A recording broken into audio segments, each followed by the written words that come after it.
Hello, bienvenue sur The Learning Diary, le podcast pour les concepteurs pédagogiques qui veulent découvrir la vraie vie des concepteurs freelance. Tu t'intéresses au freelancing mais tu n'oses pas te lancer? Tu es déjà freelance mais tu recherches des astuces pour bien vivre ton activité? Dans ce cas, ce podcast est fait pour toi. Tous les 15 jours, je partage avec toi mes expériences, mes questionnements, mais aussi mes erreurs et mes doutes en toute transparence pour t'accompagner dans ton aventure. Si grandir fait partie de ton vocabulaire et que tu considères qu'être concepteur pédagogique est bien plus qu'un métier, tu seras sans doute intéressé par ce que je mets en place pour m'améliorer en tant que personne, freelance et forcément conceptrice pédagogique. Persuadée que l'union fait la force, j'inviterai, au fil de l'eau, d'autres freelances à nous partager leurs conseils pour être concepteur pédagogique freelance épanoui. Je te souhaite une agréable écoute. Hello, j'espère que tu vas bien. Cet épisode va être un peu différent des autres, mais c'est un sujet qu'il me semblait important d'aborder. Je n'y avais pas spécialement prêté attention à mes débuts, mais plus le temps passe et plus je me rends compte que ce sujet est important. Je voudrais te parler des biais cognitifs qui nous impactent à bien des égards, mais qui nous impactent aussi en tant qu'ingénieur pédagogique. Quand on est amené à travailler sur des parcours de formation multimodaux, on est confronté à différents biais. Aujourd'hui, je voudrais te parler de 4 d'entre eux. Le premier, l'effet de halo. Le second, l'effet de l'ordre. Le troisième, notre personnalité, nos valeurs personnelles et professionnelles. Et enfin, les opinions des collègues ou du client. Commençons par l'effet de halo. J'imagine que tu en as déjà entendu parler, mais je t'explique rapidement au cas où. Cet effet affecte notre perception des choses. Il s'agit de ce que tu perçois au premier abord, ce qu'on appelle la première impression. Si une personne te fait bonne impression, tu seras plus apte à lui associer d'autres qualités qu'elle n'a pas forcément par la suite. Toutes les informations qui suivront auront tendance à être interprétées de façon positive. Il en va de même pour la première impression négative. Heureusement, ton avis sur la personne peut changer, mais en tant qu'ingénieur pédagogique, j'ai constaté que ce biais pouvait être présent. Et parfois même, il peut conduire à une catégorisation et à des stéréotypes. Dernièrement, j'ai échangé avec une personne sur les salariés du bâtiment. On m'a dit qu'il s'agissait d'un public apprenant difficile, parce qu'ils étaient incapables d'utiliser des appareils électroniques, un peu brut de décoffrage, et aussi un public qui n'a pas forcément fait d'études. Tu penses peut-être ça aussi, mais ce qui est intéressant, c'est de se demander à quoi est due cette pensée. D'ailleurs, tu remarqueras que j'ai parlé des salariés du bâtiment, et pas forcément des artisans. Ce secteur réunit bien plus que des artisans. Aussi, c'est peut-être vrai pour certains, mais pas forcément pour tous. Penses-tu que le retour qu'on m'a fait n'a aucune incidence sur la conception des formations qui leur sont destinées? Le second, l'effet de l'ordre. Pour les professeurs, on parle surtout du fait de noter plus sévèrement les élèves en haut de la pile que les derniers. Moi, je voudrais te parler de la conception de formation sur ta semaine de travail.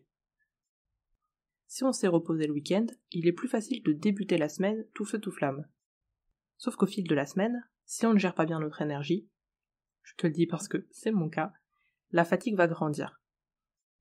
L'attention va baisser et la rigueur avec laquelle on aura débuté la semaine pourra s'amenuiser. Personnellement, la conception me prend pas mal de jus de cerveau. Alors j'essaie de ne pas programmer cette tâche en fin de semaine. Si tu ne fais que de la conception, tu n'as pas le choix et je comprends. Lors de mon dernier contrat salarié, je devais pondre de nouveaux dispositifs tous les jours, et je me rappelle que j'étais épuisée, mais c'était peut-être aussi lié à ma grossesse. J'aurais donné n'importe quoi pour avoir uniquement un tableau Excel à remplir à coups de copier-coller.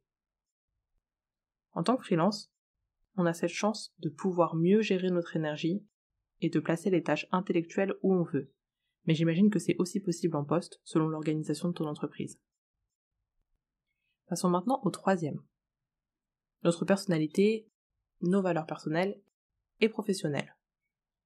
Il s'agit là du biais d'attention, celui où nos perceptions seront influencées par nos propres intérêts.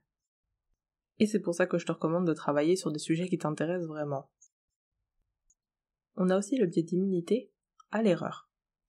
c'est le fait de ne pas voir ses erreurs, de ne pas prendre la responsabilité de celles-ci.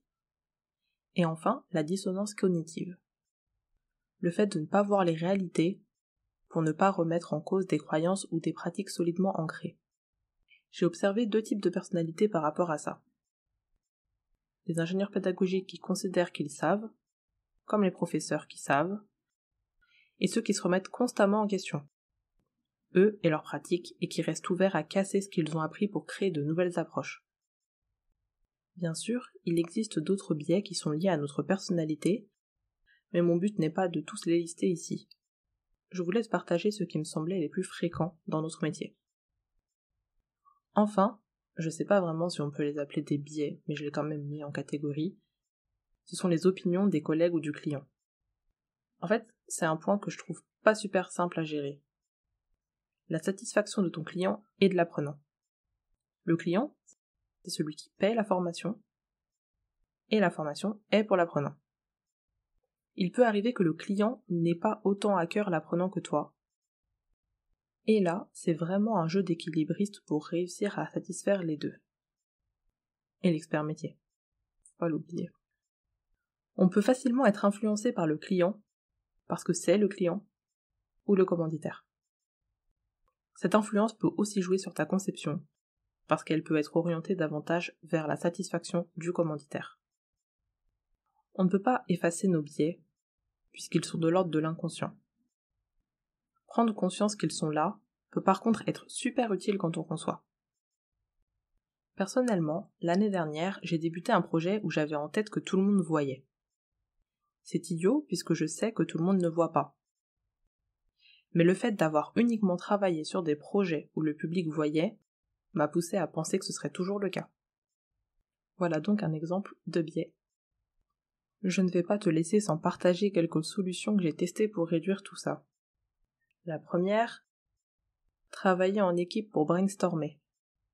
Il y a des chances que tu découvres des choses auxquelles tu n'avais pas pensé. La seconde, aller au contact direct des apprenants. Comme ça, pas de préjugés, pas de stéréotypes. La troisième, expliquer précisément les objectifs à l'apprenant et l'intérêt de ce qu'il suit. Bon, ça, je pense que tu le fais déjà. La quatrième, s'associer à d'autres métiers ou compétences pour maximiser les chances que le message passe. Je pense notamment à un UX designer, par exemple, quand tu travailles sur une interface qui est sur mesure. Et la dernière, éduquer le commanditaire sur l'importance de répondre aux besoins des apprenants. Parce que c'est pas toujours fluide. On n'aura jamais de solution d'apprentissage parfaite, mais on aura fait de notre mieux pour les apprenants. J'en profite pour te dire bravo à toi, qui a décidé d'œuvrer à rendre l'apprentissage accessible à tous.